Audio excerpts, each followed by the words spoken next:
Hello, everybody, and welcome back to Talking About Birds, the only Cardinal podcast with lesser quality than the air in St. Louis. My name is Nate Heininger, and I am joined, as always, by my co-host, Ben Samorka. Hey, everyone. You guys got some of that Canada dust coming down your way? Oh, it's heavy. It's heavy right now. Yeah. And this week on the show, we are going to be talking about the upcoming trade deadline. We're going to hear from our man on the ground in London, and we're going to check in on the roster and recent injury updates.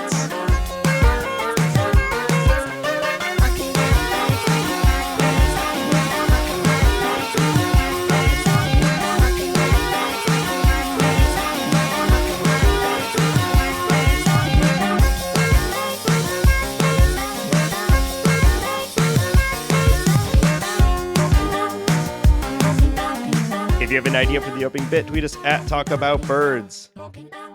Well, Hambone, Nate Gorilla, H, you're back. I'm back. I made it. Yeah. Nice work on the episode last week. I know There's no way you awkward listened enough. to it. There's no way you listened to that episode. Well, I still did the edit, so I still. It was a great episode. It was a good episode. Everyone's talking about it.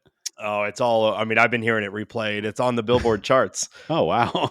Yeah. Didn't know I was eligible, but yeah, it makes sense. I'm not surprised. Yeah. No, I thought it was good. Nice work. I know it's awkward enough talking to me, let alone just talking to yourself for 35 minutes. So thanks for keeping the feed fresh. Keeping it clean. Content, baby. Our people need this tent slang weekly. So yeah, I'm back. I was in Vegas. It was okay. It was a work trip. Mostly spent my time there doing work stuff, but got out a little bit. I drove some super fast go-karts and I won $4 playing blackjack. Oh, wow. Holy. And I got COVID. So we're having a great time. The full Vegas experience, I think. Yeah, what happens in Vegas stays in Vegas unless it's a deadly virus that is easily transmutable through cramped spaces. So, yeah. You're kind of punk rock COVID. I don't feel like people are getting it much anymore, but you were able to find it. It's my first time getting it, so it's also like getting into something way late after everybody has already gotten into it. Like I'm gonna just start watching Succession now. Kind of like how you just decided to get COVID now. Like, okay, it's all out there. I'm gonna go binge it and catch up. Yeah. Anyone heard of Breaking Bad? It's pretty good. Great reference. My TV show reference wasn't good enough, but yeah, that was good to double up on that. Succession is the Omicron variant of Breaking Bad. That's funny. We shouldn't be joking about this, but no, I'm doing okay. I think I've got some COVID brain, but you won't probably be able to notice. I think I don't know. We'll see. I got your back though, buddy. Yeah, thank you. Wow. Thank you. But yeah, it's been it was good. I'm glad to be back though, and able to get back into some baseball, watch some Cardinals.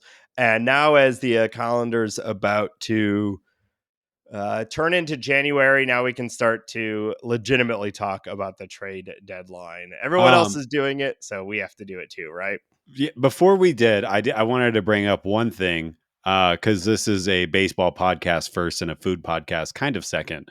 How do you feel about this? Pepsi is launching a product called Cola Chup. Cola Chup. I think I'm saying that right. At Detroit's Comerica Park, where the Tigers play.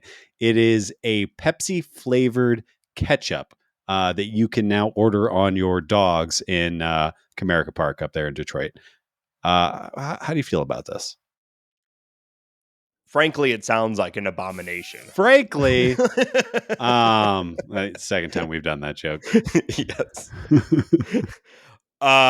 Well, okay, let's unpack this. So it's a ketchup. Yep. That is meant to taste like Pepsi. Is that like it, or it's like, is it like, what is it? What do they mean? Do you see Pepsi infused? It just is called a cola chip. I'll have to see if I can find out more. But it's like a Pepsi branded ketchup bottle, and the cola chip is like dark brown, like a cola. It Um, sounds horrible. yeah, it might be. A cola hot dog is made in heaven. Yeah. So it is Pepsi infused ketchup. Look, this might be controversial, but I'm already not a huge ketchup fan. Yeah, I do like it on fries, of course, sure. but outside of that, I'm not really applying it to most things. And I've never thought, boy, I wish this were more sickly sweet. Yeah.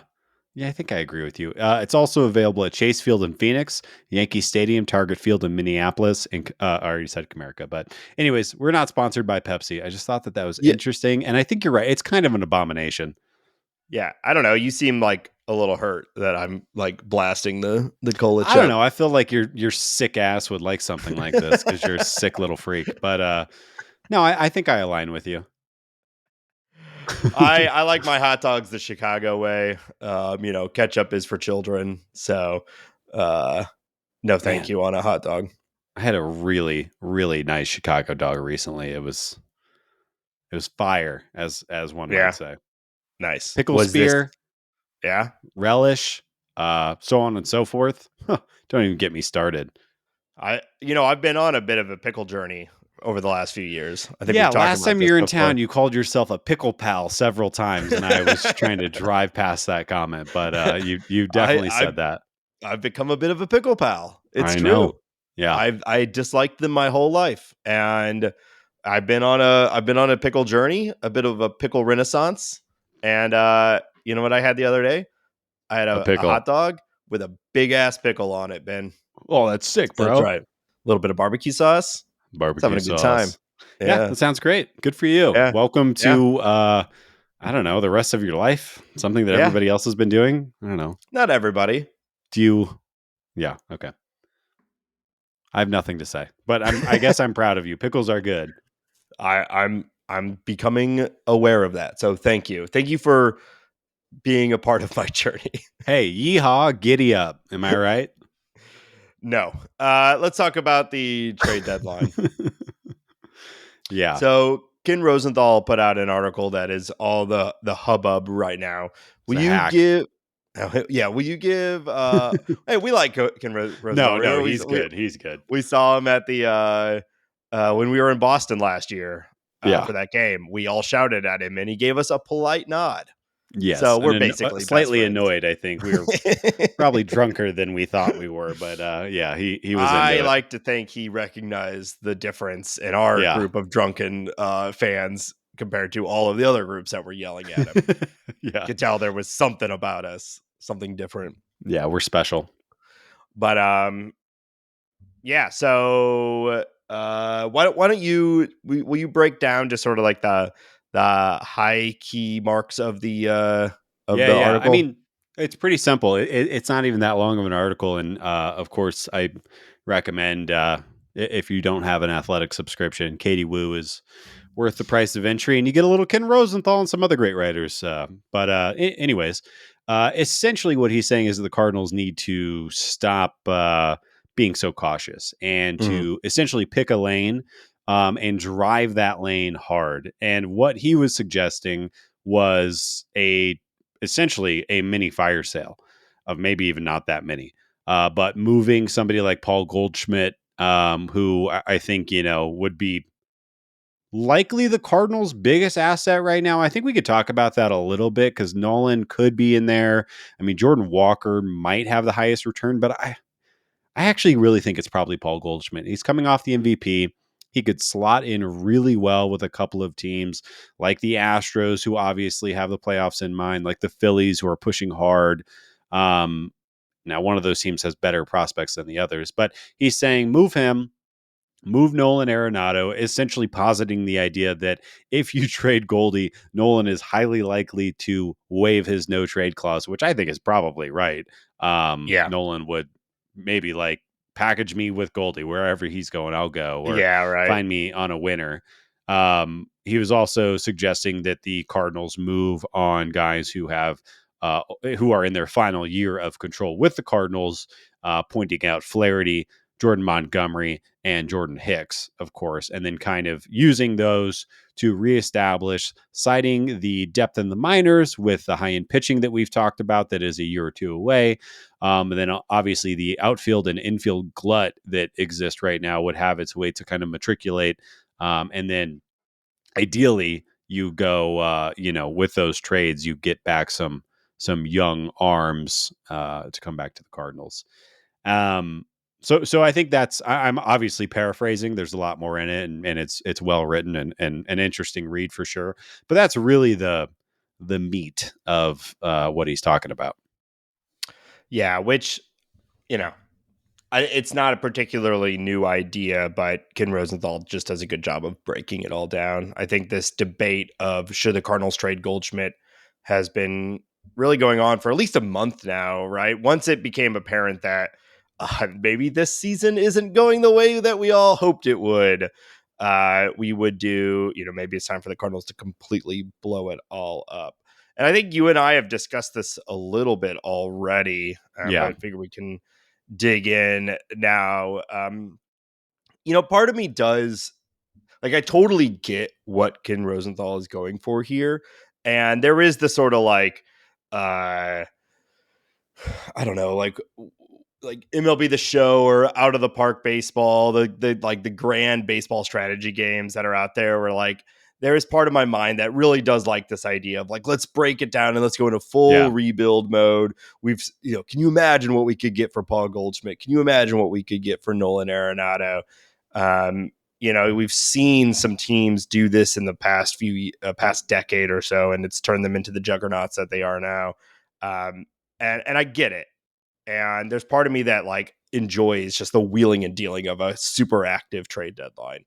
But ultimately, I don't think it's a good idea. I don't like it, and I don't think that they should do it. I like Paul Goldschmidt won the MVP last year. He's basically having the same season as he was last year, this year.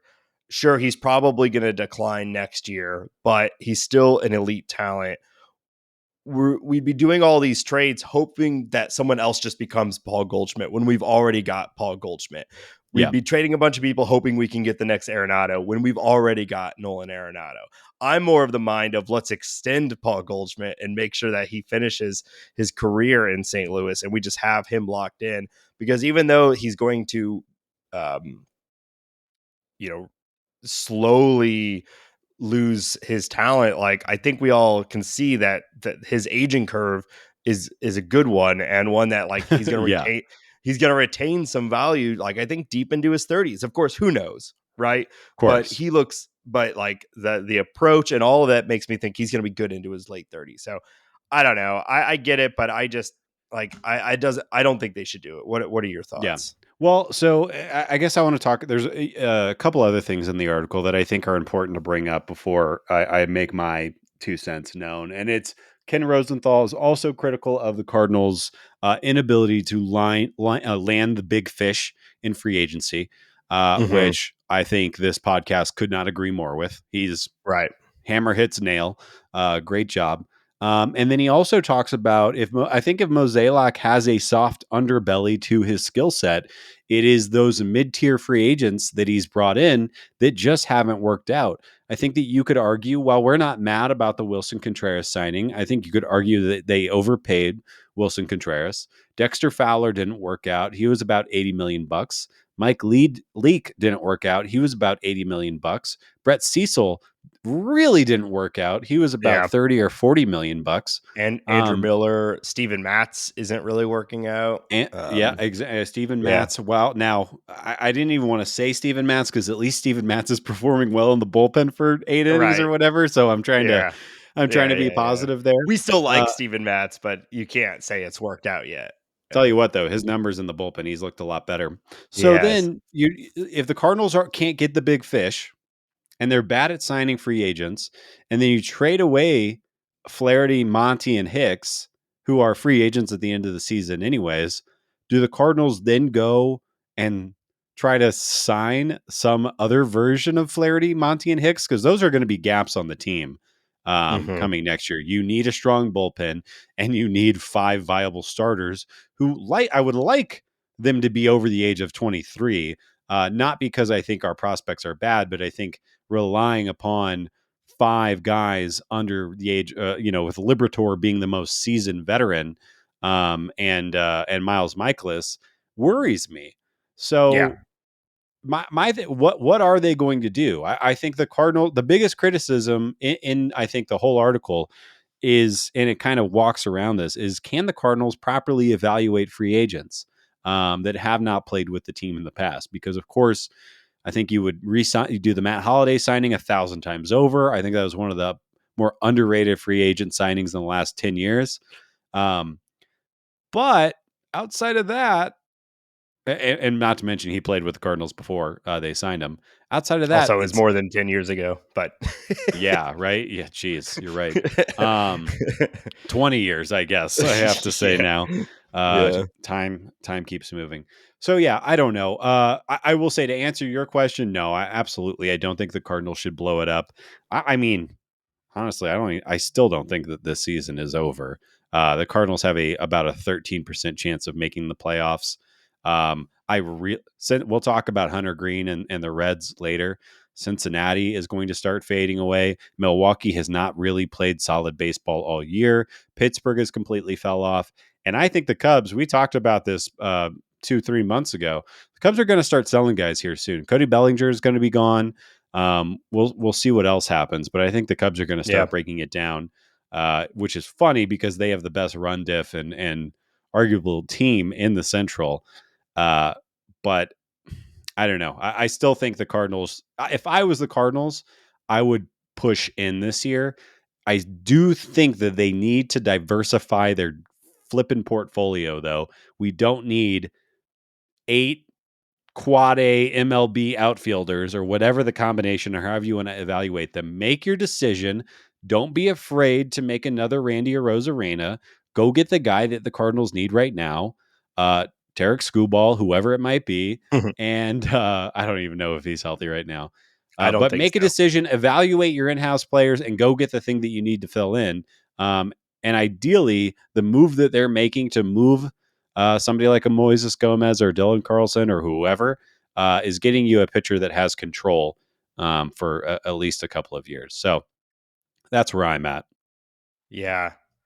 Yeah, well, they've already said, Mozeliak said that, they're already starting to look beyond this year, but if they can find something that also helps this year, then that's a bonus. Yeah. So it seems to me that unless something fundamentally changes in the next month, maybe the Cardinals go on a run and end up only a handful of games back by the trade deadline, we're going to see probably a rather calm trade deadline where the Cardinals are afraid to sell off because they don't want to miss the chance at still having some sort of back end of the season miracle run like they keep having. But they also don't want to buy because they're not that good of a team and don't want to waste resources. And this is the thesis statement of the article is make a choice. Yeah. And it's hard to argue with that. No, I do kind of agree. I mean, I'm more of the mind of, I don't think the Cardinals need a complete rebuild where you're trading Arenado and Goldschmidt, but I do think they should consider trading anyone else, especially Hicks, Montgomery, and Flaherty. I don't really know what you're getting for Flaherty right now, but Hicks and Montgomery probably get a pretty good return from a competing team. That is like exactly what teams look for when they're going into the playoffs is a shutdown reliever and a very good starting pitcher. Yeah, I actually think you might get more for Hicks than you would get for Montgomery right now, just because over the last month he has been, It's next level. What I thought was really interesting, to talk about Hicks for a second, and just to be clear, I ate crow on the last episode about how I was wrong about Hicks, so yes. I'm comfortable swimming in those waters. But in an interview this week, Nolan Arenado was talking about how Jordan Hicks is a completely different person over the last 6 weeks or so. His focus, his preparation, his everything has completely changed. And he was talking about how he thinks he can do this for a whole year and everything. So, that's narrative-y stuff. I don't know. I tend to trust somebody like Nolan Arenado when they say a guy with Jordan Hicks' Yeah. talent level has found something. I believe what he's saying. So, anyways, I think that Jordan Hicks can probably get you something pretty impressive. And I think Jordan Montgomery, I mean, look at last year's trade. I think you can get a player on the level of a Harrison Bader, maybe slightly less, Yeah. but probably right around there because of Harrison's injury issues that were going on and kind of the weirdness of his status. So what's Harrison Bader, a 3 or 4 WAR player that's under 30? I mean, yeah, it's you should entertain it. Yeah. That being said, then you're losing, I don't know, like 120, 30 innings. Where are those innings going? Is Zach Thompson back up? He's got like Well, a 9 ERA in AAA right yeah. now. Of course, they managed to break Zach Thompson. So what I think would be the ideal situation, and this is some real magic, we're just Yeah. gonna assume best case scenario, but we've seen teams do this before. We say, "Hey Jordan, hey Monty, we've loved having you here. You've loved being here, right? Right, cool. We're all on the same page. We want to compete in 2024, so we're gonna trade you to whoever to get some assets for 2024, but then we're going to make you a contract offer in the off season. Yeah. Can we get like a handshake agreement on that right now? Obviously I don't know the rules around what's binding and whatnot, but we've seen the Cubs did that with Aroldis Chapman, and Right. other teams have traded people Yankees. and then Yeah. and the Yankees, like, Yeah. I Yeah. I I mean, I think get the you're best of right, both but worlds, also right? like if you're Jordan Hicks and you have a dominant second half and the Dodgers say, "Hey, we'll pay Yeah. you 30 over 2." I bet he says, "Okay, I'm a Dodger now." Like Yeah, of course. I mean, at the end of the day, the money's going to play, right? But yeah. uh And not to speak in circles, but it goes back to the exact same issue that Ken Rosenthal brought up in that article. It's the Cardinals being able to land effective free agents and bring them in and have them contribute to the team in a real way. So, I mean, maybe this is the offseason that they prove it. To blabber on more about this, I am starting to really think, and I don't think this is actually going to happen, but if there was a time for the Cardinals to put their money where their mouth is, I would go out and pay Aaron Nola more money than anybody yeah. else is willing to offer him. He's having a little bit of a down year right now, not that bad. I really, really like his stuff. I think that stuff would play even better in massive Busch Stadium. Um, yeah, I'm Yeah. going to start banging that drum. He's probably going to be 200 million plus though. But we'll see. Cardinals have the money. Just They hoping up a do. couple more Arby's to it. I mean, there was also in that Ken Rosenthal article, he is talking about how not only do the Cardinals, they're on pace to have 3.3 million fans. And the ballpark village is going over like gangbusters. Yeah. It's Yeah. interesting. One more thing to blabber about. Sorry, I'm feeling really blabbery today. Yeah. I think It's okay. that 3.3 million thing is really interesting to me. Post the A's had their reverse protest night, right? And Right. we learned, because the A's posted this information on Twitter, we learned that they made about it was like $850,000 from 27,000 seats. The seats in the Coliseum are cheaper than they are in Busch. So if you want to sit down and do the math, you can kind of understand how much money just from ticket sales alone the Cardinals are making, which is like, I'm going to do some really quick, Yeah. really bad head math, but it's like $100 million just on people walking through the door, not to mention everything else, all the other revenue streams, ballpark village, everything else. Like There's ads in between pitches now, it's, yeah. yeah. Okay. So I'm Yeah. done. But anyways, yeah, that's how I'm feeling. Yes. Same. Um Totally chill. Totally chill. It's super cool. We love it. We love it, don't we, folks? All right. Cola So chop. we'll Kolachuk. Yeah, we need Pepsi in our ketchup. Jesus. All right. So we'll see. This is just beginning our coverage of the trade deadline. A lot of this will be determined on how the Cardinals play. But obviously, a lot of opinions out there. We'd love to hear your opinions. Reach out to us if you have some thoughts on this. Next, we are going to hear, or you all are going to hear, an interview that Ben and I did with Akira O'Connor, a member of the Bird Squad who lives in the United Kingdom and was fortunate enough to travel with his family down to London to participate in the Cardinals Cubs series. It's a really excellent interview. A very lovely person. We hope that you all listen and enjoy it. Joining us today is friend of the show, member of the Bird Squad, and our chief London correspondent, Akira O'Connor. Thank you so much for joining us today. It's a pleasure to be here. Yeah, we're super excited to have you. I know we've talked about doing something like this on and off for quite a while now, and then with the Cardinals playing in London, making the trek out to your part of the world, we just thought it made a lot of sense. Finally, get you on the show and hear a little bit about your experiences. But before we jump into that, I'm always curious. Ben and I talked on a recent episode about like what Cardinal player originally got us into baseball. Starbird? Sparkbird. It was Sparkbird. So a term borrowed from actual birders. I'm curious.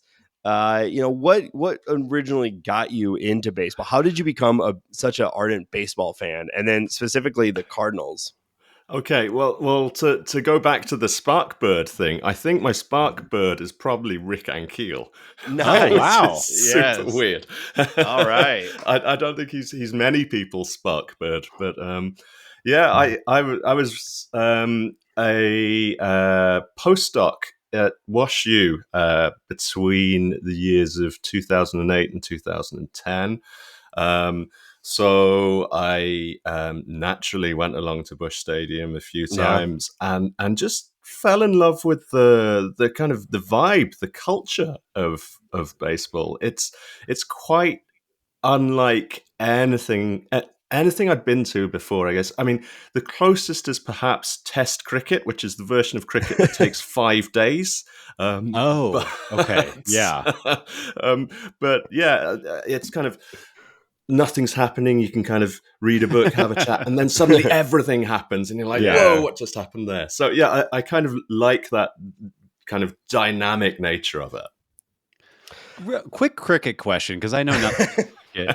When you're doing Test cricket and the game is 5 days or however long it lasts, as a spectator, are you buying a ticket that is like in perpetuity of the game? Like you could just walk in and walk out? How does that work? You would buy a ticket for a day, and yeah, you can typically go in and out during that day.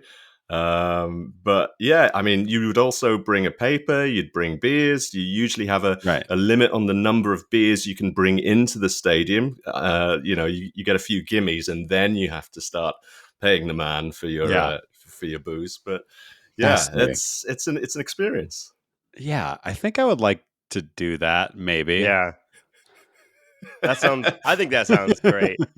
So you and I were in college around the same time, but I think you sound like you said postdoc, so far more successful at college than myself.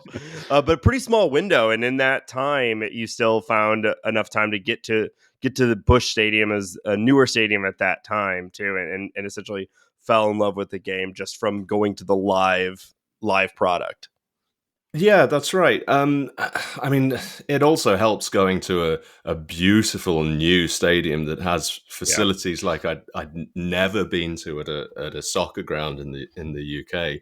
I mean, that was, just the fact that you've got even escalators going up between different levels blew my mind. I'm used to kind of traipsing up and down these corrugated metal stairs or whatever. So yeah, it's state of the art.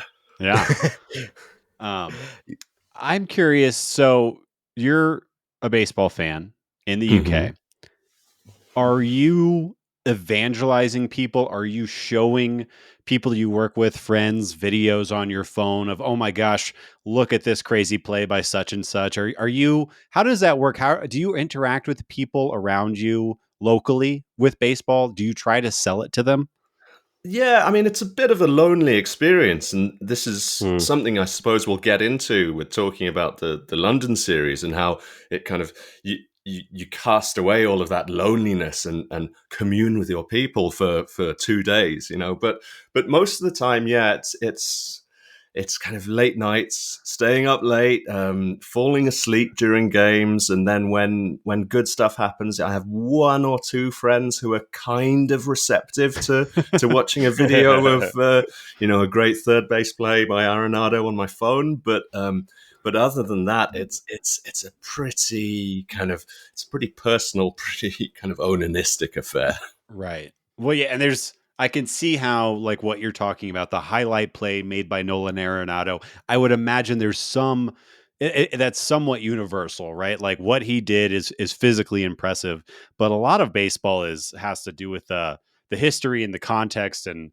who's where and what team they're playing for. So yeah, I could imagine that you're, you know, Oh, I mean, I showing your phone to struggle with people and that. people are just like, okay, cool, let's go grab a drink or whatever it might be.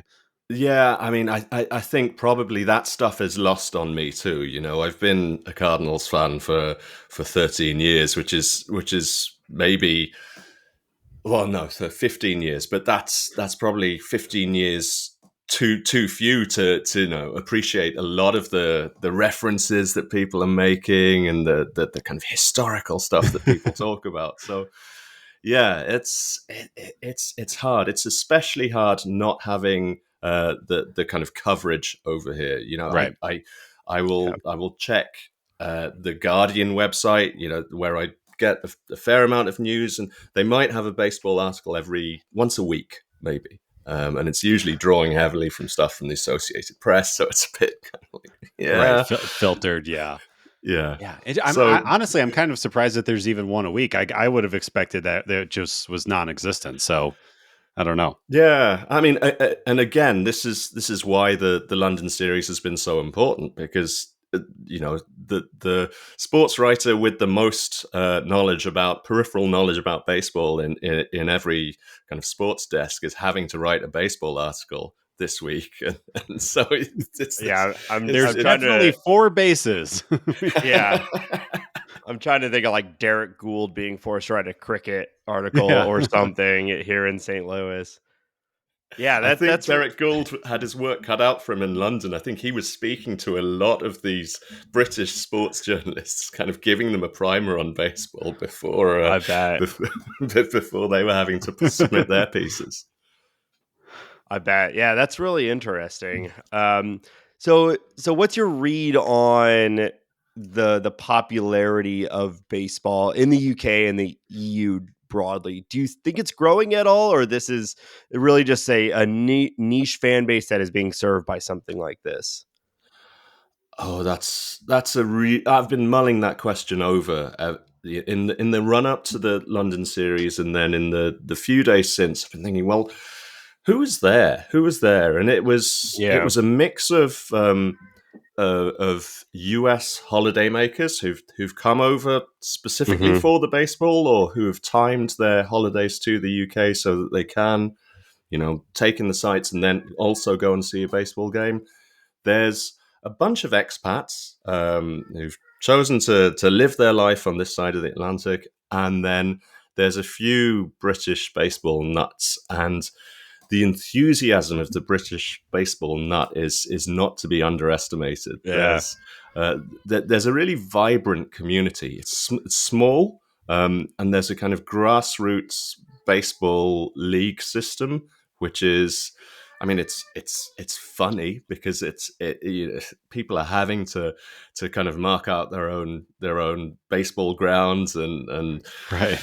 Yeah. kind of like jumpers for goalposts would be the equivalent in soccer. But yeah, it's a niche scene, but there's definitely a cult following. Yeah, there's some camaraderie in that too, right? You mentioned that before. Like I saw that a little bit. You mentioned soccer. There's that in St. Louis. There's like these groups of huge soccer fans, and they meet up at 3 in the morning, 5 in the morning, and whatnot. There's really one major. It's growing now because of the MLS team, but there's one big bar here. It's called Amsterdam, and they'll host. Parties at 4 in the morning for some Premier League match that most people don't even know what's happening or why it matters. But there's a huge group there and they love it. And they form this community around this sport that is not particularly popular in the United States. So sounds like it might be kind of similar for baseball. Yeah, I think it's very similar. What's also funny is I hadn't really thought about this outside of my, or I guess this is a uniquely American thing, and of course it is, but the idea that I am probably a quarter of a mile from two different sets of 4 baseball fields where I'm sitting right now. They're just everywhere. They're, in parks and just free baseball fields all over the place. But of course, yeah, if you're in the UK or in the EU or wherever, you have to go, I don't know, put gloves on the ground and kind of walk out the bases and everything like that and make your own. But yeah, that's just kind of a funny thing. I never thought about I've that. never swung a baseball bat in my life. Yeah. I don't even know. I think I've held one, but I've never swung one at a ball. Okay. I've never had the embarrassment of doing that. Okay, we gotta think of a way to fix that somehow, or at least a fast pitching event. I was gonna say, yeah, you can come out to Denver next year whenever I go out there, and you can be in the fast pitch thing with me and take still probably throw harder than me. They had these things that they had a batting cage. Well, they had a bunch of batting cages and a bunch of fast pitch things, I think, set up in and around the stadium, and then at Trafalgar Square, which I know you struggled with. You struggled with last week, Ben. Trafalgar Square is one of the most famous squares in London. It's got arguably the world's, but it's okay. It's okay, man. It's got Nelson's Column. It's got a bunch of towers. It's got the National Gallery. You would definitely go there if you came to London, though.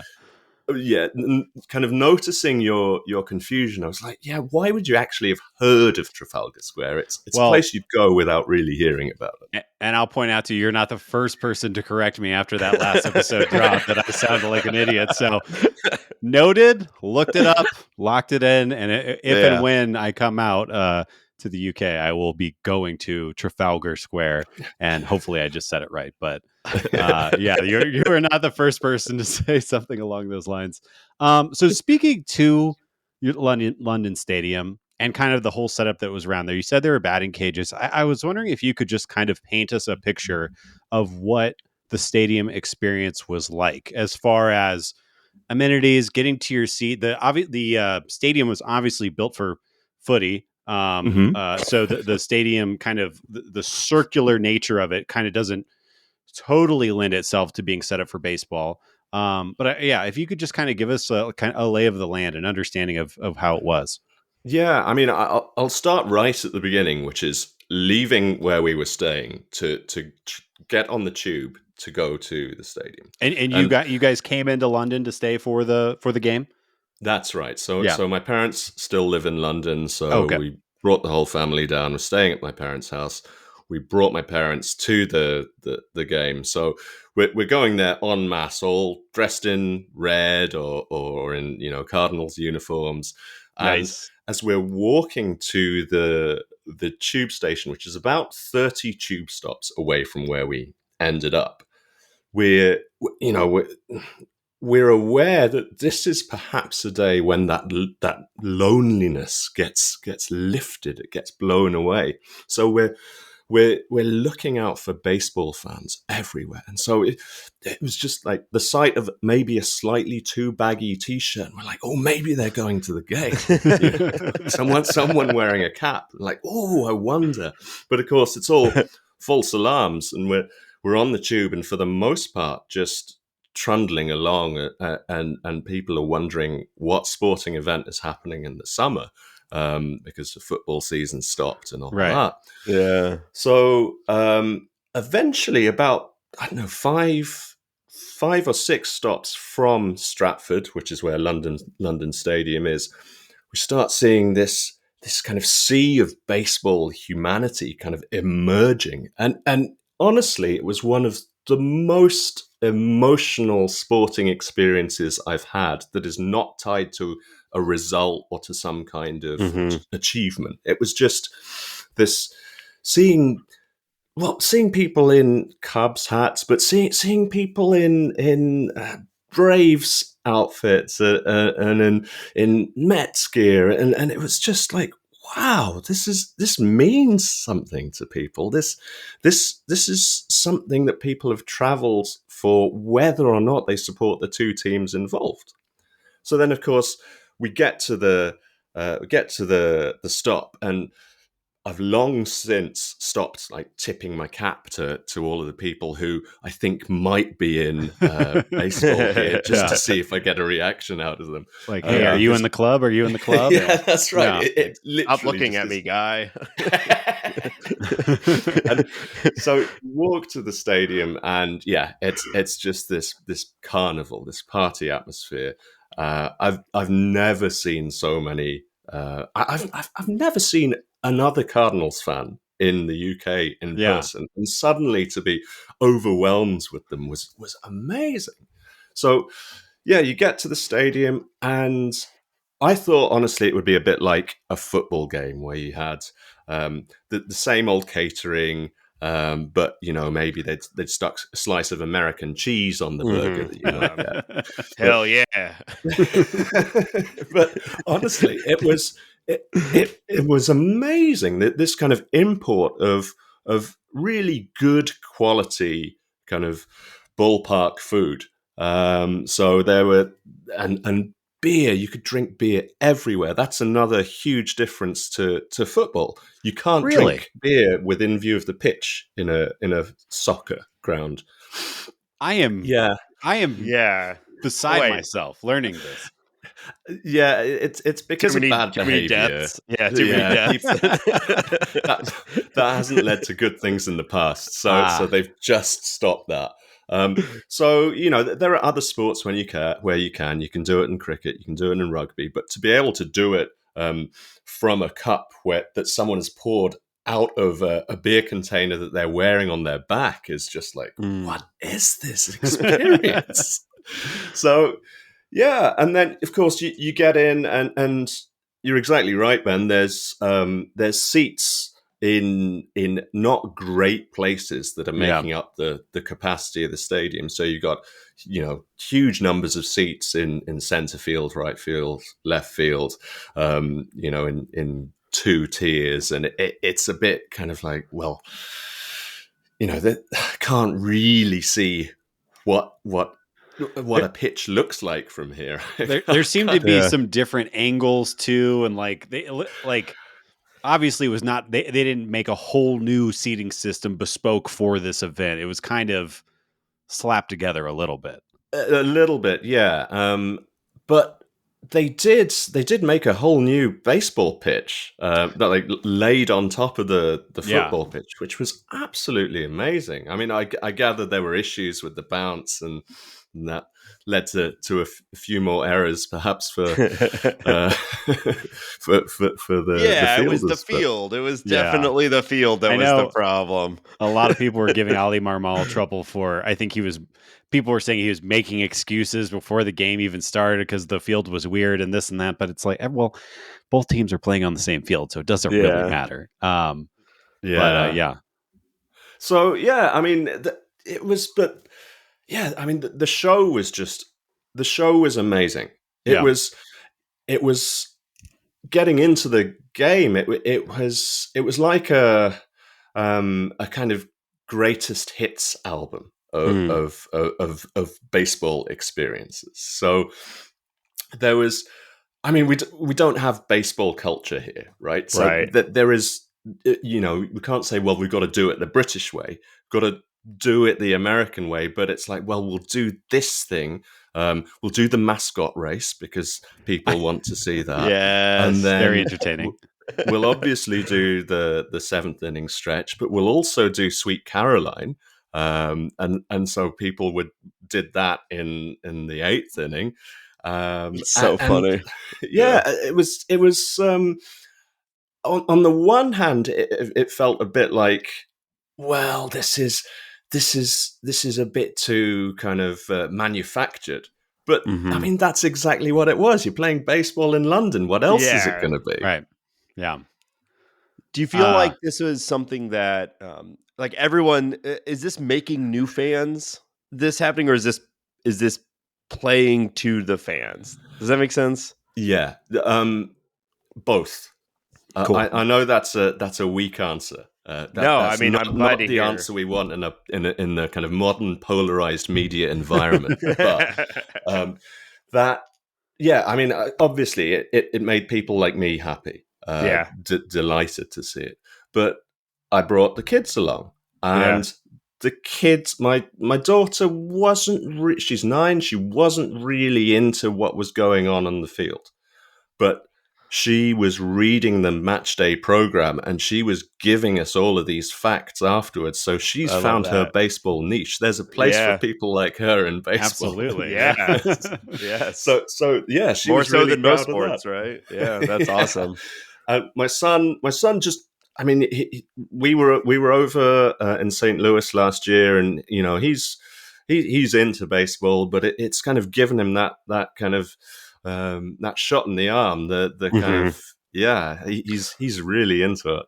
Yeah, I live like 2 miles from Busch Stadium. I think the way you explain the sort of swelling of people as you get closer to the stadium, I think I take that for granted a little bit. You know, being in St. Louis, there's just everywhere is Cardinal gear, and then when you're at the game, you're surrounded by it, but you've always got like one toe dipped in Cardinal swag here in St. Louis. No matter where you are, someone is wearing something. So the swag was interesting as well. So they brought an MLB shop over, and they set up this. You gotta this have shop. your merch, yeah. Oh yeah. And I mean, you know, you're thinking, well, you've paid for the tickets, you've paid to get there. You may as well get a souvenir. And Why not? And they really played to that. They knew that it was going to be this pilgrimage site for baseball fans of all colors. So they had merch for every single MLB team in that shop. Nice. And the queue to get into the shop was an hour long. Wow. Wow. Okay. I mean, that shows a level of excitement right there. Yeah, because why do you don't normally? I mean, I know there. I guess that's like a sneaker drop or like a clothing drop, right? Was it like London? Was it like London branded? There was certainly London branded stuff. Yeah, people Yeah. were getting, you know, a London patch, merch with a London patch on, you know, the hat or the jersey. But there was also just people wanting to go away with a cap, with a cool looking hat with some letters on it, you know, something like that. And it was just, that's fun. Yeah, it was fun. It was really fun. I think I went to the game on Saturday. The drubbing. Yeah. Well, you know. And I think leaving the stadium, I was a little bit sad about the result. I was sad about what happened to Wainwright. But looking back on it now the dust has settled, I'm thinking about going back again next year for the Phillies against the Mets. I don't care. I want to be one of the people wearing the hat that has nothing to do with the game that's happening. That was going to be one of our questions: is if you thought you were going to attend next year, and it sounds like you're leaning towards it. I think so, and I think what I'd like to do is bring some people down who I've spoken to about baseball to give them that experience, because try it out. It's perfect for that. It really is. Yeah. Well, I wanted to ask that question. You already answered that. Curious, there are rumors of MLB trying to do a series in Paris in 2025. Do you see yourself traveling to France for a series like that, or is that kind of crazy? And I guess the follow-up question, do the French have any interest in baseball? I don't know if you know the answer to this, but I thought So that was a little bizarre. yeah, I've spent a bit of time in France, but I don't speak French, so I don't know. Yeah. But we flew down from Edinburgh to London for the game, and on the train into London, I was sat opposite some French baseball fans who'd flown in for the Okay. series as well. Okay. So I don't see why it wouldn't have appeal. And there's baseball playing nations, as we know from the international baseball competition that Right. World we've Baseball Classic. World Baseball Classic that we Yeah. enjoyed earlier this year. So and I saw Dutch fans. I saw German baseball fans. I spoke to some German baseball fans. There was, yeah, I got chatting to a lot of people at Yeah. various stages, and Well, and there was a lot of European accents. Yeah, I know they have a small baseball footprint. I was just reading an article about how there has been Dutch baseball since post World War II. Essentially, the Yankees, as like a measure to export American culture, sent a bunch of old Yankees gear, and it developed this like little league that apparently still exists. I went down a whole rabbit hole that we don't need to talk about right now, but there Very are small baseball alcoves in Europe that are Yeah. fascinating. Well, that's soft power. Maybe Rob Manfred and his gang know exactly what they're doing by saying it's Maybe. going to be in Yeah. Paris. One last question for you, Akira. You know the way to our hearts. You mentioned it a little bit before, but you got to tell us about this hot dog. You were you were posting pictures about it in the Birds Court. You participated in the American way in multiple different avenues this Yeah. weekend. Okay, so one of the things that we got there was not much coverage of the fact that there was going to be a baseball competition in London. Mm-hmm. What there was coverage of in the run up to the game was the food that was going to be brought into this little corner of East London, and they had the various burgers. They had a St. Louis burger, a Cardinals burger, a Chicago burger, and a Cubs burger. They also had a donut burger, which was a glazed that's donut. my kind of burger right there. Yeah. But the big kind of what on earth is that was for the boomstick hot dog. So Yes. the boomstick hot dog was 2 feet of hot dog with all the trimmings. So you got your sauces, you got your pickles, you've got cheese, you've got everything on it on a big long carrying tray that has a handle so that you can actually carry it places with just one hand. And so queued up to get a boomstick hot dog from a shack called Boomtown. And they also did boomstick nachos, which were two 2 feet of nachos, which looked quite good. Yeah. And Ben, is that the Rangers ballpark? I think they had the boomstick was something from the Rangers. Yeah, so they have the boomstick hot dog, which it sounds like they just straight up exported that. It must be a hit at the Ranger Stadium. And then they also are home of I believe it's a 5-pound chicken nugget that exists in the Rangers ballpark, which it seems like that didn't make its way across the pond. Maybe they couldn't have fit it on the planes. I don't know how that works. Yeah, maybe that's for the expanded greatest hits collection. They seem to be kind of building on what's been successful before, so it wouldn't be a surprise to see it next year. Well, was it good? Was it beyond the spectacle and you actually enjoyed it, or was it like, what the hell have I done to myself? It was good. It was good, okay. but it was big. But I didn't want to let that defeat me, so I was going for it. I'd developed a technique where I was sliding it off the tray and eating it kind of little by little rather than trying to pick it up. I wanted to maintain the integrity of my bun. But then at about 3/4 of the way through, my partner saw that I was slowing down, and she was like, "No, you need to stop now because we have a 7-month-old baby here. who has a bit of a dodgy stomach, and I don't need two of you. If I remember, I think because you shared an article from The Sun, and I believe this was a 2,500 calorie hot dog, which is right. So. I mean, even if you only ate 3/4 of it, that's still your day. I think you got your daily value hot dog, your yearly. There's that article that was going around, some trash science where it's like every hot dog you eat takes like an hour off of your life or something like that. How many hours of your life do you think that well, I barely ate one, right? So oh yeah, you're fine. Oh yeah, it's just one. That's hot one dog. hot dog. That's one hot dog. Yeah, that's a great point. Well, Akira, thank you so much for your time today, sharing with us the joys of going to the game. You've painted a beautiful picture. We really appreciate it. This was a lot of fun. Thanks for having me on. It's been great talking about it. All right. Well, thanks again to Akira for being on the episode. I really loved the way he explained his just like approach into the stadium and the slow sort of growth of baseball fans and just great way with words. More thought out than anything we've ever done on this show. So yeah, that was the best 25 minutes of our show. It was mostly because he was talking. Yeah.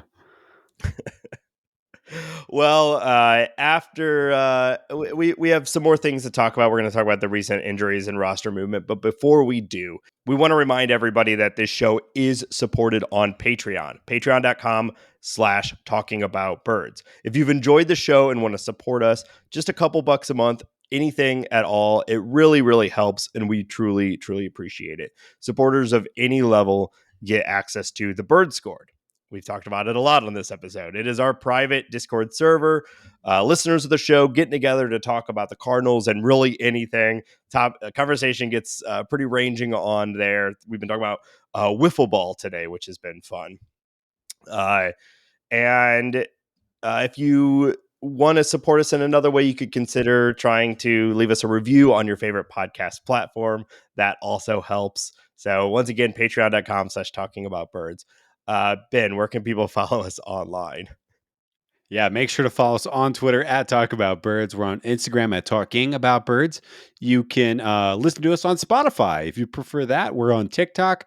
Find us on TikTok. If you have thoughts, questions, criticisms, questions about our intelligence, email talkaboutbirds@gmail.com.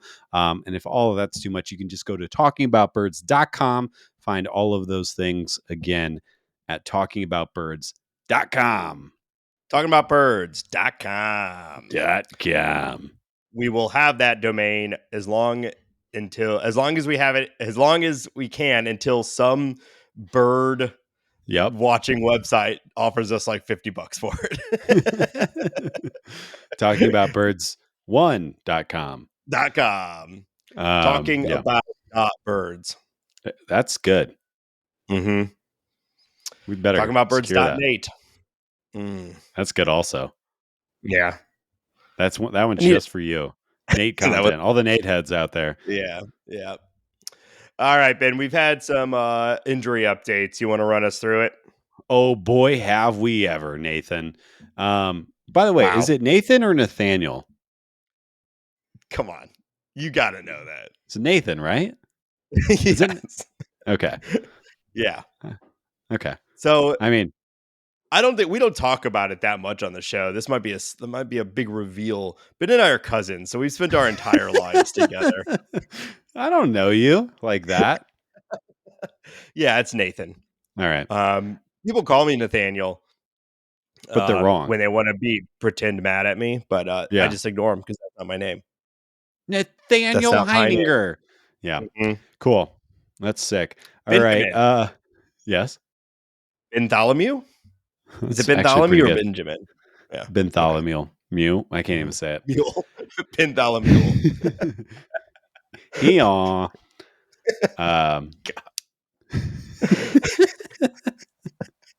You laughed. All right. I'm taking too much cold medicine. Yeah. Me too. Okay. Jack Flaherty had to miss his start in smelly old England because of right hip tightness. Expected to return July 1, but obviously not what you want to see. I think that July 1 date is probably, we'll see. I'll believe it when I see it. He was talking about in the game last night about how he's not going to rush back. So I don't know. We'll see where this goes. As far as who's picking up the starts, we'll see about that too. It's not a great situation. But hey, the Cardinals won last night, so let's just focus on that. It was a good game for what Yeah, it's worth. twas It looked like a real baseball team beating another real baseball team. So a good I liked baseball that. team. Yeah. Yeah. Um, But yeah, and not great. not great. In Tyler O'Neill news, he said on Tuesday that he's aiming to begin a minor league rehab assignment next week. So again, kind of believe it when I see it. This is really feeling like the lost year of Tyler O'Neill. However, that being said, he is the kind of player who can, when healthy and effective, play at an MVP level. So still holding out hope, still holding out that Yeah. back gets straightened out. Really, really a what do you bummer the do? way this has gone. Yeah. Sorry. No. What do you do with Tyler O'Neill? Let's say he comes back 2 weeks, he's healthy, and the rest of the outfield is healthy. And by rest of Yeah. the outfield, I guess I mean Newbar, Edman, Carlson, and Walker. Yeah. Well, Although Edman is starting at short today, yeah. which is interesting. But how are you? What's your alignment? If Tyler is coming back and he's healthy, he's starting in left field every day for me. Yeah. Tyler, Newt, Walker, and then somebody's getting DH time, and there are days off. Obviously, Tyler's going to need days off as he comes back. But really, this goes back to what we were talking about early in the episode: is that the Cardinals have put themselves in a place where they have now devalued Dylan Carlson's trade value as probably at an all-time low. Tyler O'Neill's trade value is at an all-time low.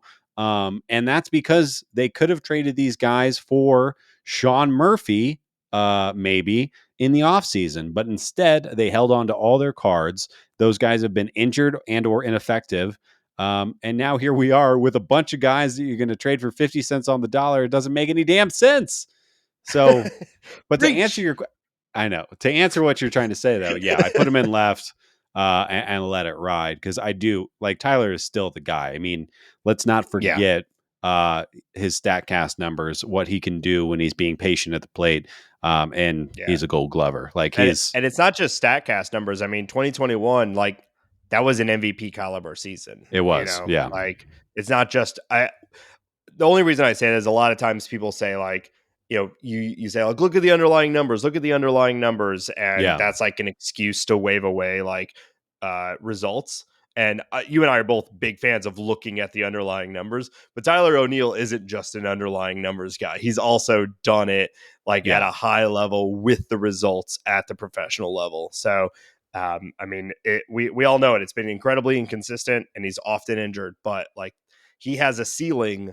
It's like there's Jordan Walker's ceiling, and then I think right after him is Tyler O'Neill's ceiling. Or at least from the outfield perspective. He's a guy that could come back fully healthy post All-Star break and put up 3 or 4 WAR.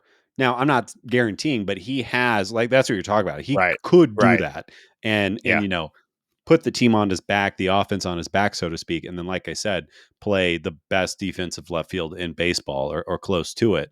So you just have to keep betting on that. Like I said, if you're not going to trade him in the offseason for a piece that makes more sense. But it'd also be nice to once again have a middle of the order bat that isn't like a giant lumbering person. Yes. I know like Walker is fast, especially for his size. Arenado and Goldie are not slow, but they're also like and Wilson Contreras. It feels like it's a heavy middle of the order right now. The Beef Boys, the Beef Boy Cardinals. It is the Beef Boys. Yeah. I do like to that point. I do like Newt is batting third tonight, which I like. Kind of breaking up the Beef Boys with the on base. I really like Newt leading off with that. I think he's 99 percentile in walk rate this year. Like I like really anywhere in the lineup, but top 3 is great. Well, I Anyways, mean, sabermetrically, the third spot in the lineup is less valuable, yeah. so I don't know. Anyway, interesting. Yeah. Moving on, Guillermo Zuniga. Very exciting. He is on the 7-day Yes. IL, if you all remember. But he was optioned to AAA Memphis on Saturday, meaning that he is tuning up. And my guess is basically as soon as he's healthy and the IL stint has expired, he's going to be in the bullpen and probably pitching high leverage innings Yeah. almost immediately. Again, I guess assuming his stint at AAA Memphis goes well. But very excited. I do think that the bullpen hasn't been great. Jordan Hicks has been nice, but Helsley has left a huge hole. I think Guillermo Zuniga is definitely one of the paths to straightening this ship out a bit. Yeah. Yeah. And he's fun to watch. Yes. Yeah, I think we had a lot of high hopes going into the season for him, and there's plenty of baseball left for him to have an impact.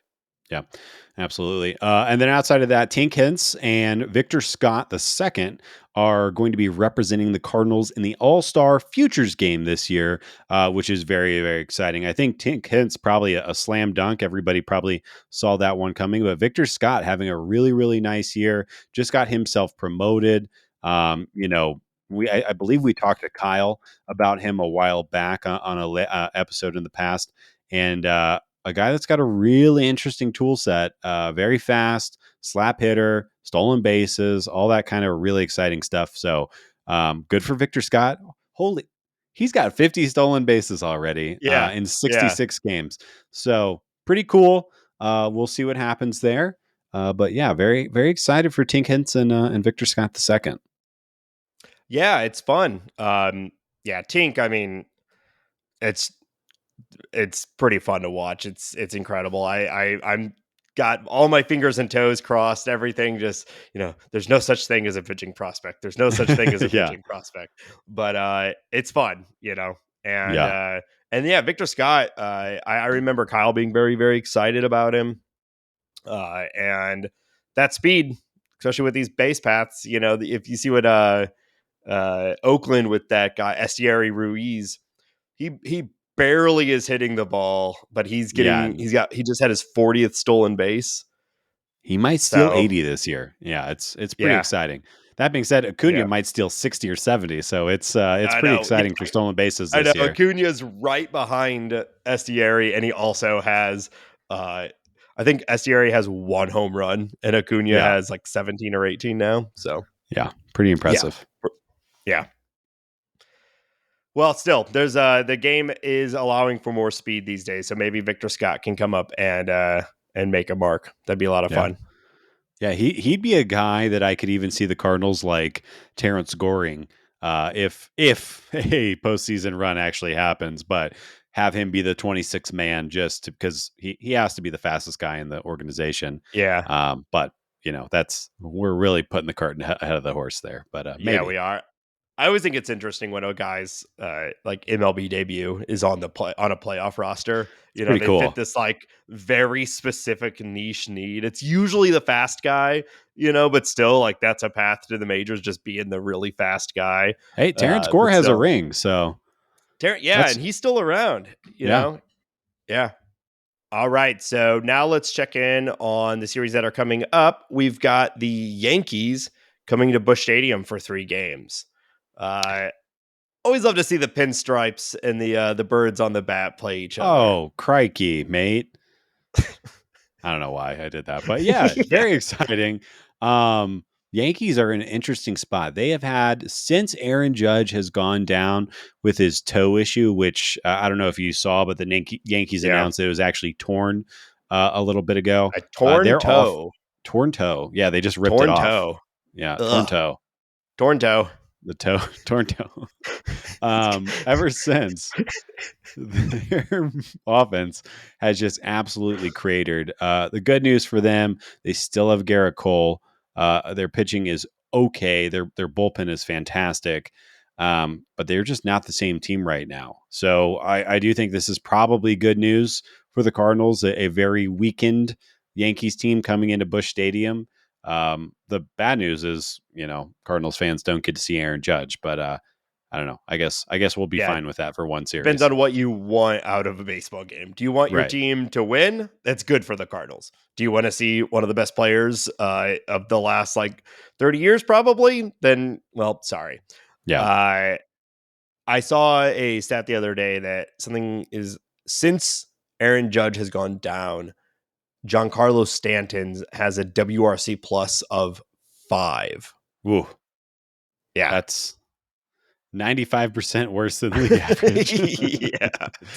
That's pretty really bad. If they're just best friends and he's sad, or something around you don't have to pitch to him, or just a slump lining up, but that's pretty rough.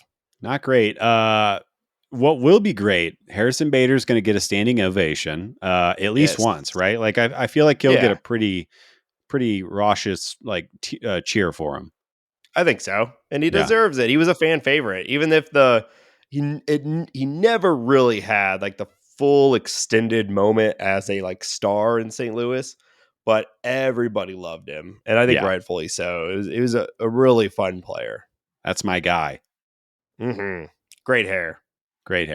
Not anymore.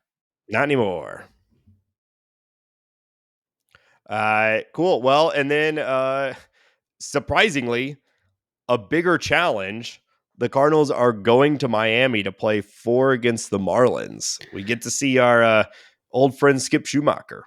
Yeah, I don't mean to put too much pressure on a 4-game series against the Marlins in the middle of the season, but this might be the series that either allows the Cardinals to push forward or absolutely kills them. If they go in and drop 4 against the Marlins in this series, that might be the death nail for this team. And it wouldn't surprise me tremendously. Their team has been really good. They're a difficult team to match up against in the sense that they have Yuri Perez, their starting pitching prospect, who is now gone, just like Super Saiyan, is next level. He's got a 1.34 ERA over his first 9 starts, and he's striking out 10 per 9.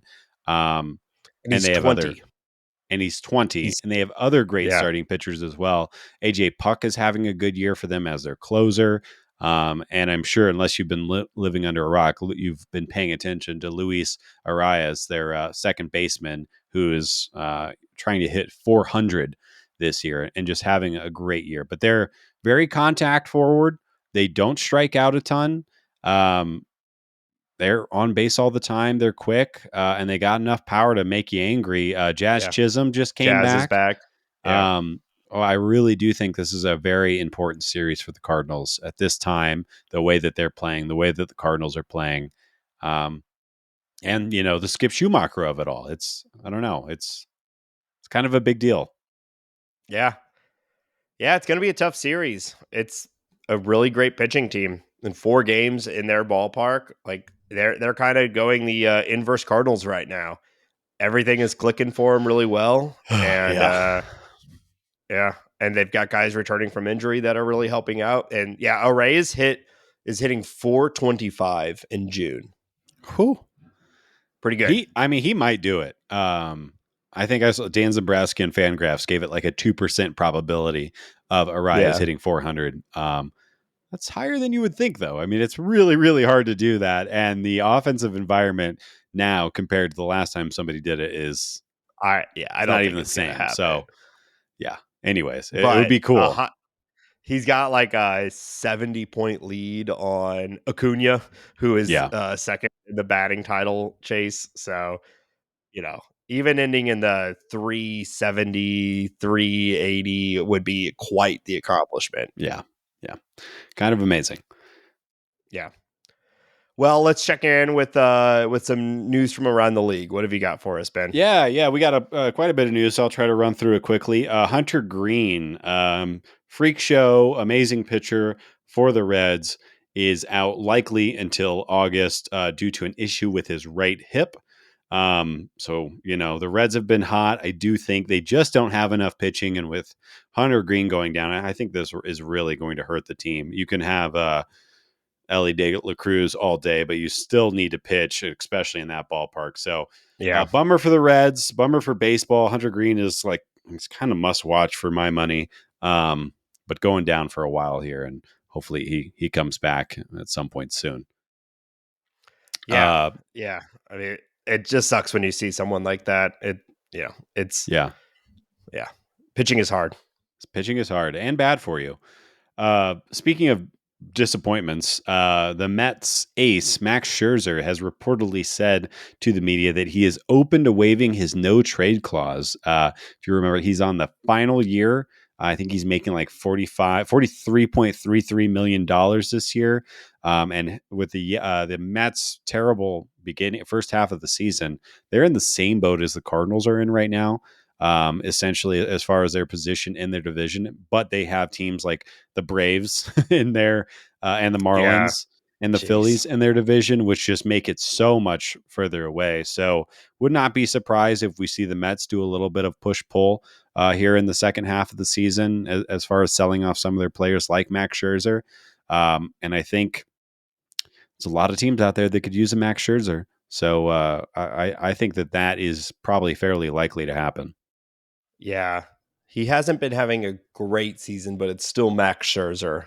Yeah. And there's not a lot of that out there on the market. I'm interested to see what the Mets would do if they would be willing to like throw in like that. I could see Steve Cohen say like, too bad, no matter what, we're going for it. Like we won't, we won't give up or something like that. But math is the math. Unfortunately, the Mets are, like I said, they're just in such a worse spot. Not because they're that much worse than the Cardinals, but because of the division. They have a big hill to climb. Philadelphia has been playing pretty well, and I mean Atlanta is Atlanta right now. So sucks to suck. The Angels trade for two infielders, Mike Moustakas and Eduardo Escobar. Which is interesting. The Rockies obviously moving Moustakas. I think that makes sense. Kind of surprised. The Angels beat the Rockies so hard that they got one of their players from it. It did happen like an hour, or actually, I think I read that it happened during the game where the Rockies lost 25-1. Which, of course, I think I saw a stat that it was the first time a team has ever won a series while having a negative 20 run differential in the series. Yeah, the Rockies won the opening and the ending. Yeah. It's very Angels to win 25-1 and lose the series, but they also got Mike Moustakas out of the deal. So they did. But I'm sure you're bummed because you were a big fan of the Mike Moustakas signing for the Rockies, right? It was the final piece in the puzzle that they needed to move them. And the fact that they cowered away because they were too tired of winning is, I think, asinine. But here we are. And then we have Texas de Brazil superfan Eduardo Escobar, who was with the Mets, now going to the Angels. And the Angels are really, I commend Perry Manassian for what he's doing. He is trying everything, bringing up Zach Neto, doing whatever he thinks he can to try to push all the chips in and get the Angels to the playoffs, which I think makes them pretty exciting. I'll be paying attention. I think that they're probably going to make at least one or two other much larger moves, but pretty exciting. I don't know. It's cool. Yeah, I mean, the Angels are easy to laugh at and make fun of, but like I want Ohtani in the playoffs. I want Mike Trout in the playoffs. That really it starts and ends there. I want those two guys to have a legitimate shot at the playoffs, and they've only been there one time and got swept out of the series. And Ohtani wasn't even on the team at that point. Ohtani wasn't in baseball yet, in Major League Baseball yet. Yeah, Mike Trout's the only one. He was there, but it's the game that the Royals kept stealing off John Lester. It was when we all learned about John Lester's inability to throw to a base. Yeah. Crazy game. Yeah. Oh, wait. No. I'm getting things mixed up. Scratch that from the record. I think they just got beat. Anyways, great segue, Nathaniel. Wow. I wanted to talk about Ohtani for a second because he has just gone to a next level, especially for his offense this year.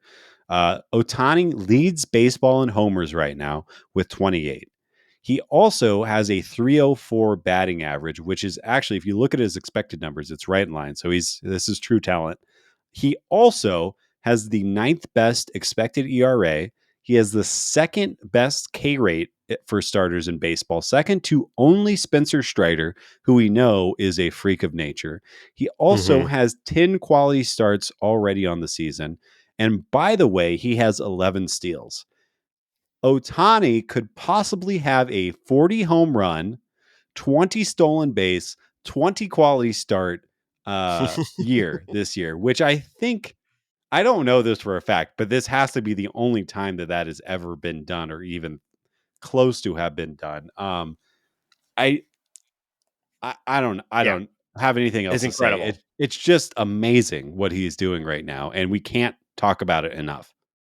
Yeah, it's truly incredible. He might be the best baseball player of all time. Yeah, Like, I mean, what do you argue? How do you argue against it? no. It's like I know there's Babe Ruth, but it's like that was also a totally different era, and like pitching wasn't what it was then, Right. or pitching then isn't what it is now, and like everybody is so specialized. He's the best hitter in baseball, or one of. I was going to say he's top 3 hitter in baseball and a top 10 starting pitcher in baseball. Is Yeah, I that mean, you could fair? argue top 5 starter in baseball. It's unbelievable. He's got the 2nd best strikeout rate. He gives innings. It's not like I mean, it's all incredible. Even if he was just a reliever, it'd be incredible. But he's one of the best starters in baseball. It's truly incredible. And yeah, it's remarkable. And he's a chill dude. Like, if he's not everybody's favorite player in baseball, like, then I don't know what you watch baseball for, because it's absolutely everything. It's incredible. I agree. And he should be like a household name. I don't know if it's just baseball is bad at marketing itself or what it is, but like why he isn't on everything, I don't know. Yeah. I mean, I'll be really curious how his free agency signing goes, because there's been a lot of talk about Ohtani does not make himself available to the media like pretty much every other player. And the Angels have basically given him like kind of special situation to go around that. So to me, that kind of knocks out the New York teams, because he's not going to be able to have that in New York. It just doesn't work that way. There are 30 some odd beat writers for the Yankees. Maybe the Dodgers will give him that kind of thing. The more I think about it, the more I think he's going to stay an Angel. And he's never going to wear another uniform. But we'll see. I don't know. I think he's unpredictable because he's already made so many choices that are not money driven. I don't. I think if you just think he's going to take the highest number, then I think you're wrong. Well, yes and no, because with his ad deals, he was the highest paid athlete in the world last year. But I'm saying when he came to America, he discounted himself. When he agreed to those pre-arbitration deals, which he did, I think, 2 times in a row, he took money out of his own pocket, and he joined the Angels because they gave him the situation that he wanted. So, and like you said, he doesn't need to make money off his baseball salary. He can be an international superstar selling, suits and watches and FTX or whatever. So I don't know. It'll be the biggest story this offseason. I can't wait to find out where he goes, but I hope it's not the Angels, just because I just want him in the playoffs, and I can't.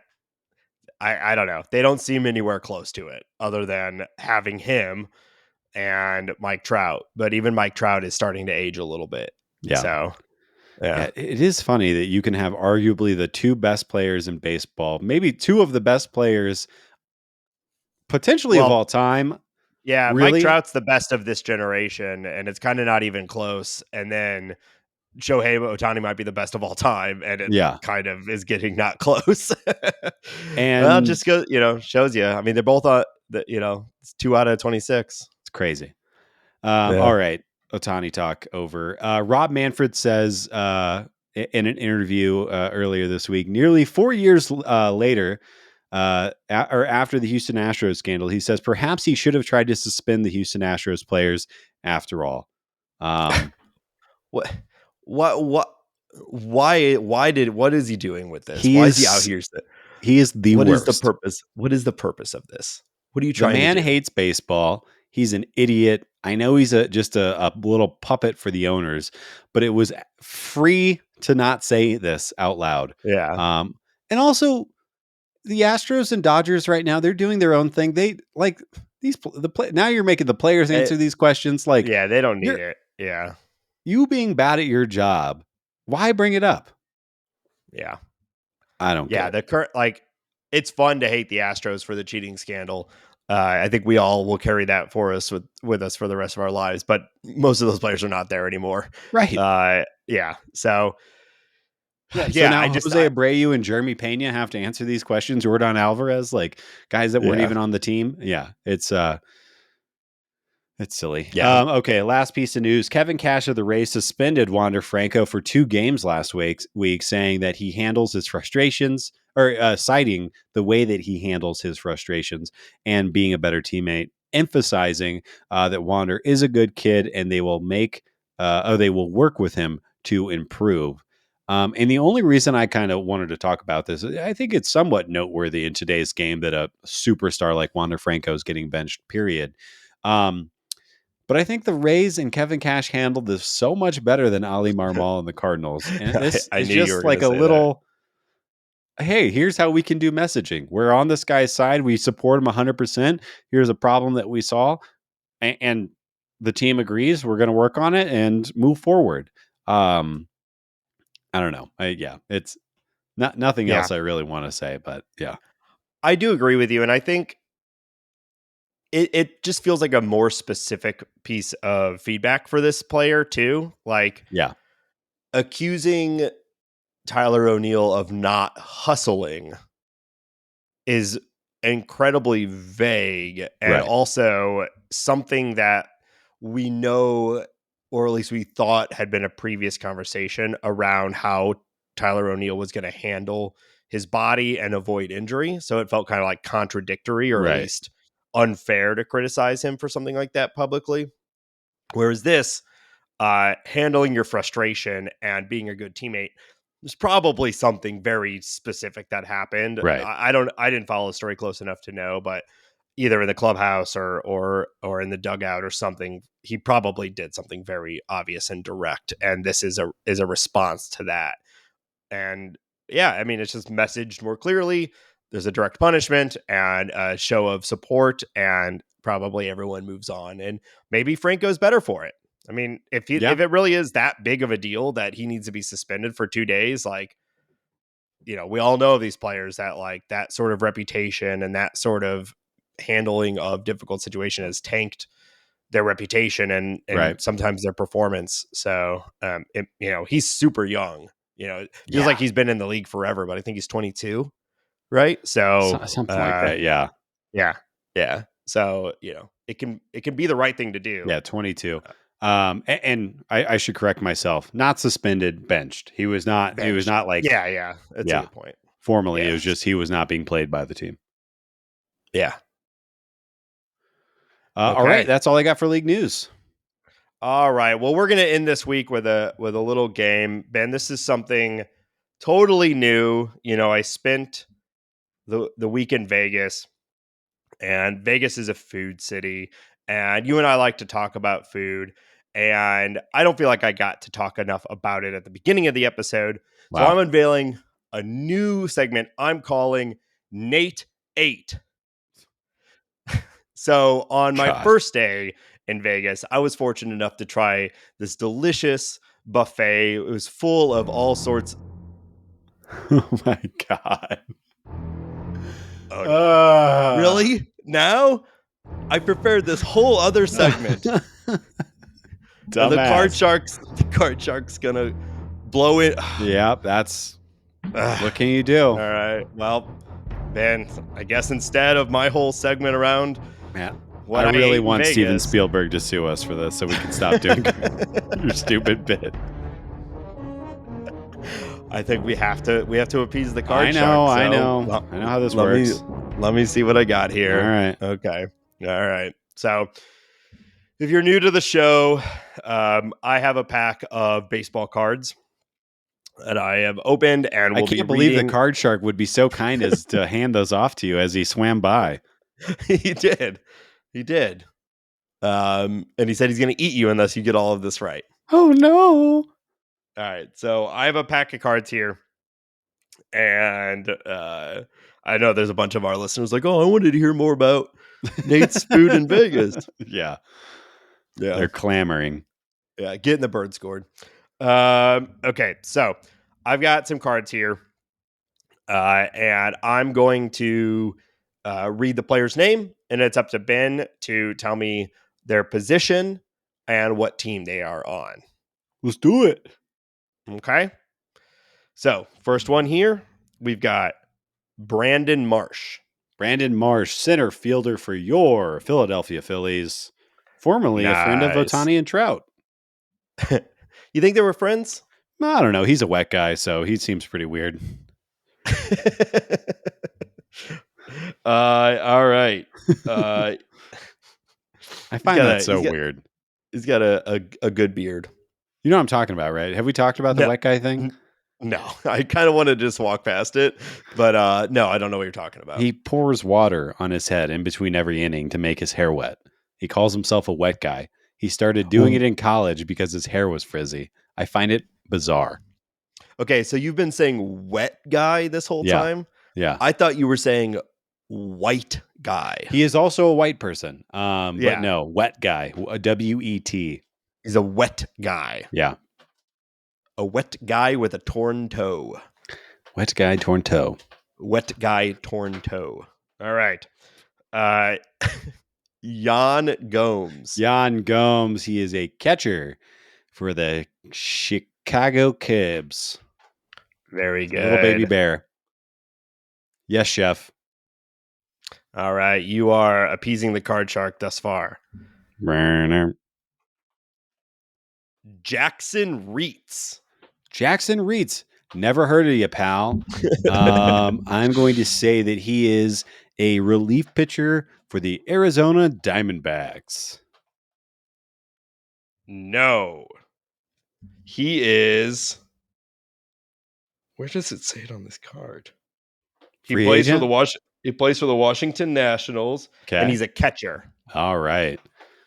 Major league catcher? Wow. Jackson Reitz, Reetz. I'd also never heard of him. All right. Oh, you got a baseball card though. He did. He has. Oh my goodness. That was a tough one. He has 2 major league games and 2 plate appearances. Wow. Okay. But did you hear a 293 WRC plus? Wow. There you go. Did you hear? Did you watch the game with the broadcast on yesterday? Have you read this? Have you heard about this? No, a little bit. Chip Carey called the catcher's gear the tools of ignorance. He did, yes. I meant to tweet about that, but I didn't. Good story.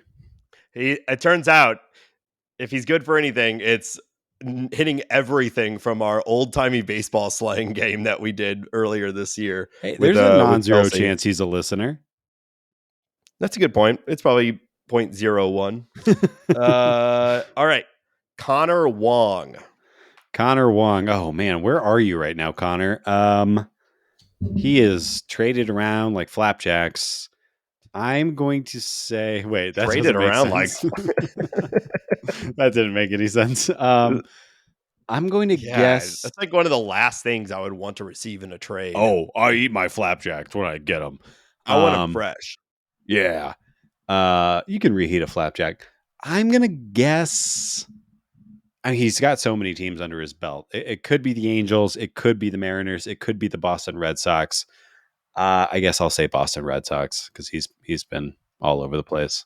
That's who he is on the card. Let's go. I'm smart. You're stupid. Connor Wong. Sure. All right. Legend. We like a Wong. All right. We stand a Wong. Drew Ellis. Drew Ellis. Oh, I feel like I was just reading about Drew Ellis. He's having something good is happening to him right now, but I cannot place it. I know he's a relief pitcher. I'm going to say Texas Rangers, my friend. Nope and nope. But he is third base for the Arizona Diamondbacks. Oh, never heard of him. Just kidding. I wonder who you were thinking of. Somebody else name. Oh, it was Ellis Burks. I was thinking of Ellis Burks. Never mind. Okay. Classic. No, We've all been there before. I don't know who that is. Brian De La Cruz. He is an outfielder for the Miami Marlins, I believe. Yes, you are correct. He's having an interesting year. Yeah. Couple more here for you. Ian Anderson. Ian Anderson, an Atlanta Brave starting pitcher. But wait, was he traded to the Pirates? No, I don't think he was. I'm thinking of Bryce Elder. Yeah, he's starting pitcher, Atlanta Braves. Yes, he is. And I don't know who you're thinking of. Bryce Elder is also an Atlanta Braves starting pitcher. Is he? Bryce Wilson. Bryce Wilson, yes. Okay. Right? Yeah. Yes. God, there's so many Bryces. There are a lot of Bryces. Torn toe. All right. Next. Two more for you. All right. Ethan Small. Ethan Small. Dang, I don't know that one. Ethan Small is he's a utility infielder for the Detroit Tigers. Wrong and wrong. He is a pitcher for the Milwaukee Brewers. Dang, I feel like I should have known that. Yeah. All right, and this last one, this is fun. They sometimes slot in these like old cards into your packs. All right. Geronimo Pena. I actually don't know. Geronimo Pena, great name. Yeah. I'm going to guess he is a starting pitcher for the Houston Astros. No. So I thought you might remember him. He actually played for the Cardinals in the 90s. Oh. Yeah. So here you can see the dang. Very, very early 90s. He was a second baseman. I spent a couple years with the Cardinals. All right. Well, hey, the more you know. I don't know if I've ever heard that name before, but now I have. Yeah. I really think about him in his Cleveland days. Oh, that's where the mistake was. Those 5 games he played for Cleveland in 1996. That makes sense. Yeah. Who could forget? But I mean, yeah, Geronimo Pena, what a great name. Great name. I did remember him, but only because, what a great name. Wow. All right. Well, Ben, you got 8 points out of a possible 18. So I think you just got eaten by the card shark. Yeah, I feel it. It was, that's F-. Yep. So we'll see if that keeps him away for a while. I don't know. God, shut up. I really hope that I get to do my Nate 8 segment sometime. I was pretty excited. I did a lot of work for it. I'm hungry now. Yeah. Well, this episode's gone on long enough. Thank you, everybody, again for listening. As always, we'll be back next week. Hopefully, the Cardinals have a good series against the Yankees. And as Ben is calling, maybe a season-defining series against the Miami Marlins. Oh, I'm worried. Back, as always, patreon.com/talkingaboutbirds. And until next week, go Cardinals. Okay, thank you. Bye. Torn toe.